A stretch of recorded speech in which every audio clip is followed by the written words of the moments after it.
ഈശോമിശിഹായിൽ ഏറ്റവും സ്നേഹമുള്ള മാതാപിതാക്കളെ, പ്രിയ സഹോദരി സഹോദരന്മാരെ, കുഞ്ഞുമക്കളെ, ഇന്ന് ദുഃഖശനി അഥവാ വലിയ ശനി.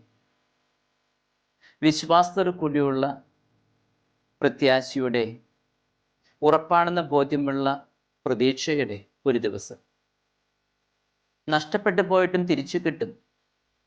തിരിച്ചു കിട്ടും എന്ന് മാത്രമല്ല, മറിച്ച് കൂടുതൽ മെച്ചപ്പെട്ട ഒന്ന് തിരിച്ചു ലഭിക്കും എന്ന വിശ്വാസത്തോടു കൂടിയുള്ള കാത്തിരിപ്പിൻ്റെ സുദിനമാണ് ഇന്ന്, പ്രത്യേകിച്ച് നമ്മൾക്ക് ക്രൈസ്തവ ലോകത്തിന്. രണ്ട് തരത്തിലുള്ള കാത്തിരിപ്പുകളുണ്ട്. ഒന്ന്, അസുഖകരമായ, വിപത്തുകൾ നിറഞ്ഞ, ഭയപ്പെടുത്തുന്ന, സംഭവിക്കാൻ നമ്മൾ ഒട്ടും ആഗ്രഹിക്കാത്ത ഒന്നിനു വേണ്ടി നിരാശയോടു കൂടിയുള്ള ഒരു കാത്തിരിപ്പ്. അനിവാര്യമായ ഒരു ദുരന്തത്തിന് വേണ്ടിയുള്ള കാത്തിരിപ്പ്. ഉദാഹരണമായി, തൂക്കിലേറ്റുവാൻ വിധിക്കപ്പെട്ടവന് പോലെ, മരണം സുനിശ്ചിതമായ രോഗിയെപ്പോലെ, ഏറെ നിരാശയോടും അതിലേറെ പ്രതീക്ഷയറ്റുപോയ വികാരങ്ങളോടും കൂടെ ഒരുവൻ തൻ്റെ മരണത്തിന് വേണ്ടി, അവസാന ദിവസത്തിന് വേണ്ടി കാത്തിരിക്കുന്നത് പോലെ. രണ്ടാമത്തെ കാത്തിരിപ്പാകട്ടെ പ്രതീക്ഷയോടും ഏറെ താല്പര്യത്തോടും കൂടിയുള്ള ഒരു കാത്തിരിപ്പാണ്. ഗർഭിണിയായ സ്ത്രീ കുഞ്ഞിൻ്റെ ജനനത്തിനായുള്ള കാത്തിരിപ്പ്. ആണാണോ പെണ്ണാണോ എന്നറിയാനുള്ള ആകാംക്ഷയും അതിലേറെ തിടുക്കവും കാണിക്കുന്ന അച്ഛനും കുടുംബാംഗങ്ങൾ. ഇതൊക്കെ ഏറെ പ്രതീക്ഷയോടു കൂടിയുള്ള കാത്തിരിപ്പിൻ്റെ ദിവസങ്ങളാണ്. അല്ലെങ്കിൽ നടക്കാനിരിക്കുന്ന ഉല്ലാസ യാത്രയ്ക്ക് വേണ്ടി ഒരു കൊച്ചു കുഞ്ഞ് ഏറെ താല്പര്യത്തോടു കൂടി കാത്തിരിക്കുന്നത് പോലെ. കർഷകൻ വിത്ത് വിതച്ചു കഴിഞ്ഞ് അത് മുളപൊട്ടി പുത്തൻ ജീവൻ തളിരെടുക്കാൻ വേണ്ടി കാത്തിരിക്കുന്നത് പോലെ. തടവറയിൽ നിന്ന് മോചനം കിട്ടാൻ അക്ഷമനായി കാത്തിരിക്കുന്ന ഒരു തടവുപുള്ളിയെ പോലെ. ക്രൈസ്തവ ലോകം ഇന്നൊരു കാത്തിരിപ്പിൻ്റെ ആവേശത്തിലാണ്. ഏറെ പ്രതീക്ഷയോടുകൂടി കാത്തിരിക്കുകയാണ് ഈശോയുടെ ഉത്ഥാനത്തിന് വേണ്ടി. അക്ഷമരായുള്ള ആ കാത്തിരിപ്പിന് 3 കാരണങ്ങളുണ്ട്. ഒന്ന്, ഈശോ മരണം വരിച്ചിരിക്കുന്നത് നമുക്ക് വേണ്ടിയാണ്. അതുകൊണ്ട് തന്നെ ഈശോയുടെ ഉത്ഥാനത്തിൽ നമുക്കൊക്കെ ഒരു വൈകാരികതയുണ്ട്. കാരണം നമ്മൾ ഈശോയെയും ഈശോ നമ്മയും സ്നേഹിക്കുന്നു. അങ്ങനെയുള്ള ഈശോ ഉയർത്തെഴുന്നേൽക്കേണ്ടത് നമ്മുടെ ആവശ്യമാണ്. 2, ഈശോയുടെ ഉത്ഥാനം നമ്മുടെ ഉത്ഥാനത്തിൻ്റെ അച്ചാരമാണ്. ആ പുനരുത്ഥാനത്തിലൂടെ നമുക്കും ഒരു നവജീവൻ നേടിയെടുക്കേണ്ടതുണ്ട്. 3, അതൊരു പ്രതീക്ഷയുടെ പൂവണിയിലാണ്. വിശ്വാസവും പ്രതീക്ഷയും നഷ്ടപ്പെട്ടാൽ പിന്നെ ജീവിതം ഏറെ ഭാരപ്പെട്ടതാണ്. അത് മുരടിച്ചു പോകും. അങ്ങനെയായാൽ പിന്നെ ജീവിക്കുന്നതിൽ അർത്ഥമുണ്ടാകാതെ വരും. അത് വല്ലാത്തൊരു ട്രോമയായിരിക്കും മനുഷ്യന് സമ്മാനിക്കും. അതുകൊണ്ട് ഈശോയുടെ ഉത്ഥാനത്തിന് വേണ്ടിയുള്ള കാത്തിരിപ്പിന് വളരെയധികം ആകാംക്ഷയും അതിൽ കൂടുതൽ പ്രതീക്ഷയുമുണ്ട്.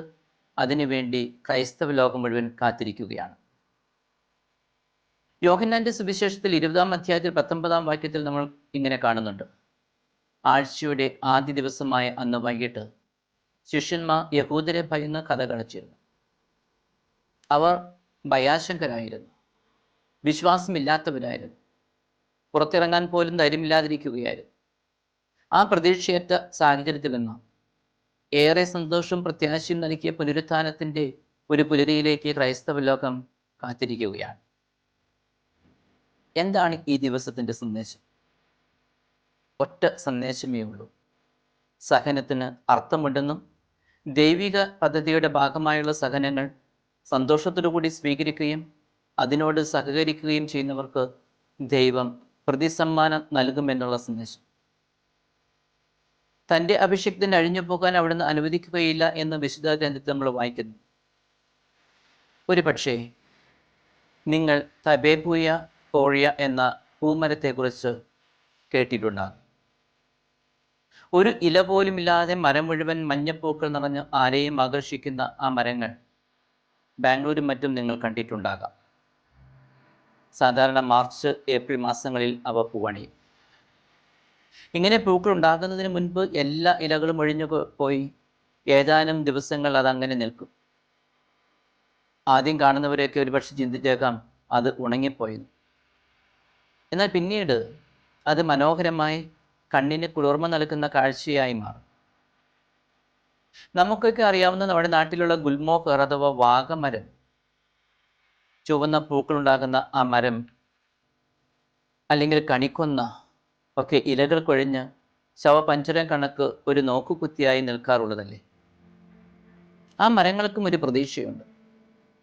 നാളെ ഇടതൂർന്ന് പൂക്കൾ ഉണ്ടാക്കാൻ സാധിക്കുമെന്ന ഉറപ്പ് അതിനുണ്ട്. ഇത് ഒരു ഒരുക്കത്തിൻ്റെ ദിനമാണ്. എഫേസുസ്കാർക്ക് എഴുതിയ 4-ാം അധ്യായത്തിൽ 22-24 വാക്യങ്ങളിൽ നാം ഇങ്ങനെ വായിക്കുന്നുണ്ട്: നിങ്ങളുടെ പഴയ ജീവിത രീതിയിൽ നിന്ന് രൂപം കൊണ്ട വഞ്ചന നിറഞ്ഞ ആസക്തികളാൽ കലുഷിതമായ പഴയ മനുഷ്യനെ ദൂരെ എറിയുവിൻ. നിങ്ങൾ മനസ്സിൻ്റെ ചൈതന്യത്തിൽ നവീകരിക്കപ്പെടട്ടെ. യഥാർത്ഥമായ വിശുദ്ധിയിലും നീതിയിലും ദൈവത്തിൻ്റെ സാദൃശ്യത്തിൽ സൃഷ്ടിക്കപ്പെട്ട പുതിയ മനുഷ്യനെ നിങ്ങൾ ധരിക്കുവിൻ. യോഹന്നാന്റെ സുവിശേഷത്തിലെ 12-ാം അധ്യായം 24-ാം വാക്യത്തിൽ കർത്താവ് പറയുന്നുണ്ട്: ഗോതമ്പ് മണി നിലത്ത് വീണ് അഴിയുമ്പോൾ അത് ഫലം പുറപ്പെടുവിക്കും, പല മടങ്ങ്.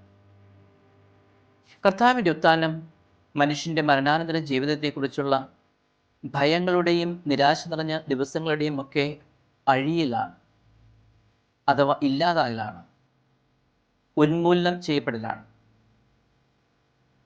പല അബദ്ധധാരണകളുടെയും അന്ധവിശ്വാസങ്ങളുടെയും കെട്ടുകൾ പൊട്ടലാണ്.